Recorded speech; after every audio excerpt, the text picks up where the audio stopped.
Do you know, I don't know how true this story is, but being that I always know at the Oriental I can talk to you, you know, because it don't matter how personal it is, you know, because we're all friends here. And during the summer, there was a woman down on the beach here in Brighton with her husband, and they happened to stray on the nudist part of the beach. And she stripped off, and she was quite a large woman. And as she was dozing, a wasp flew up her money box. It took me all morning to find that word. And her husband said that could be dangerous, you know. He said, we'll have to get down the hospital. So they took her down the hospital, and the surgeon said, what's happened? He said, well, a wasp has flown up her money box. Oh, he said, for good God, he said, that's dreadful. So he said, it'll have to come out, you know. So he got these long-handled tweezers, and he fished around, but he couldn't because it was on a ledge, you know, and he couldn't... And the doctor said, well, we'll have to try something. He said, you can't leave it. He said, that could be very, very dangerous. So he said, I'll tell you what, the only thing I can think of, he said, if you could get aroused sort of quickly, he said, we could put a bit of honey on the end of your winkle, you see. And wasps love a bit of honey. And directly you hear him going, you bring it down, you see. So, he said, oh, I couldn't get aroused that quickly. He said, I'm just, you know, I'm knocking on now. He said, do you reckon, you know, you could try it, doctor? So the doctor said, well, I'll have a go. He said, but you'll have to wait outside. He said, I only take 10 minutes. Well, an hour and a half later, this fella rushed back in the surgery, and there was his wife laid out on the table, and the doctor's given her the largest portion of help you could ever imagine. He said, what the fucking hell are you doing, doctor? He said, well, we've had a change of plan. I'm going to drown the bastard.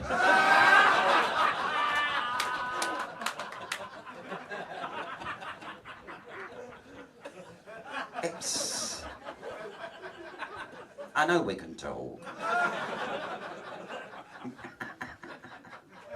Dreadful, isn't it? Fella down my road, you know, he was telling me the other day, old Paddy, he went up to Somerset House. And he said, excuse me, he said, is this where I come to change your name by deed poll? And she said, yes.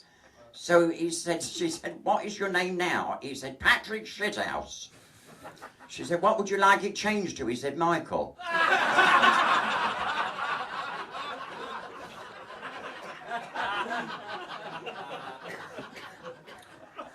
And I've had a request to do this next gag, and I can't think why, but you'll probably guess why. It's a fella in East Ham the other day died, and he went up to heaven. And the reason he died, it was very, very tragic, because he was on his way to get married, and he was in a car crash. And when he got up to heaven, St. Peter opened the gates, and he said, oh, you have been unlucky. Haven't you been? He said, well, I reckon I've been unlucky. He said, I was on my way to get married. He said, I know all about it. He said, and the thing is, he said, like my wife and I, or my prospective wife, he said, we sort of never had intercourse. In fact, I never even saw her in the nude. Oh, he said, that is unfortunate. He said, and I'm ever so disappointed about it. I would have liked to just had a look, you know, even if I wasn't going to touch. So he said, I suppose there's no chance you could sort of send me back, is there, just to have a peep, you know. So he said, well, we couldn't do that. He said, well, at least not in the form that you are. He said, but as a special favour, he said, I could send you back as a bird. He said, as a bird? He said, as a little sparrow. So he said, well, I suppose that's better than nothing. So he fluttered down to earth, and he settled on the windowsill outside the girl's bedroom. And in about 10 minutes' time, she walked into the bedroom to get ready for bed. And she had her back to the window.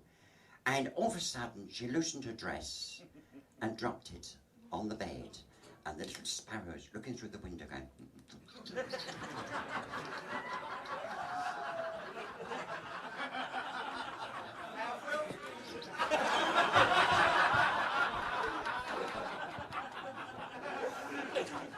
And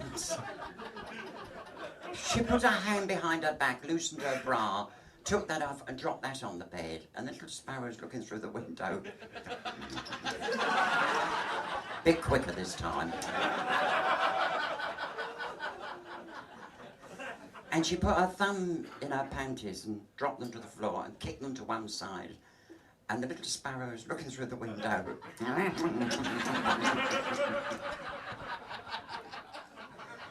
And as she turned to face the window, a fucking cat ate him.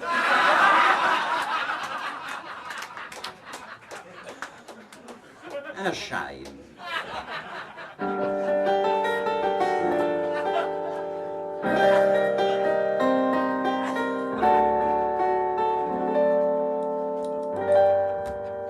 Once upon a time there was a tavern where we used to raise a glass or two. Remember how we idled past the hours, thought of all the things we'd like to do. Those were the days, my friend, we thought they'd never end. We'd sing and dance forever and a day. We'd live the life we choose, we'd fight and never lose, for we were young and sure to have our way. Now just tonight, I stood before that tavern. Nothing seemed the way it used to be. In the glass I saw a strange reflection. Is that lovely woman?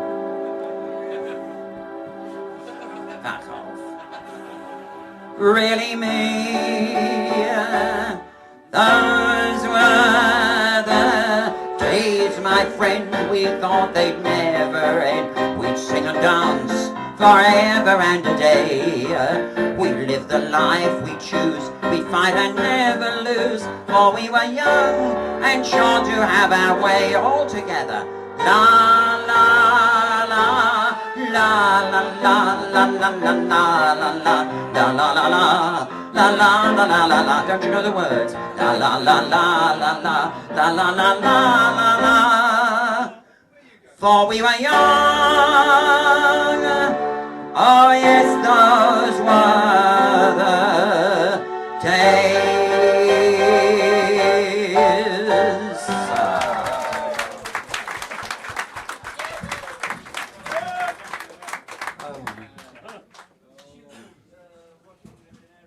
Do what, dear? Who's in Canaria? You what, darling? You? On your boat. On your boat? In there, where is it? Where is it? Here in Brighton. Costa Rica, is it?